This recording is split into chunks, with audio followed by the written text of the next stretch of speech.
ba? Oo, yan. So, Ano na yung asidal? Nawawala, wait. Yan dito na nakapatong yun. Oo. Eh, bakit nawala? Baka pinaglaruan ng mami mo, kaya binigay na lang niya dun sa... Oy, meron ka nung panibagong to! Ayan ang isang sinasabi ko sa'yo, di ba? Sabi ko nga tatlo, ayan yung isa. Eh, baka kinatngat nila yung dal ng mami mo. Ay, naku!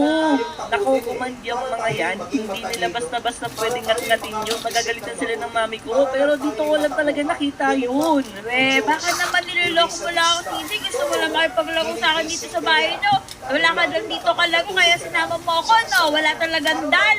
Meron nga, dito nga yun. Wala nga dal. Ano ka ba? Iniwan ko nga lang yun dito. Nandito lang talaga yun. Iniwan mo dyan, ibig sabihin, ikaw yung naglaro.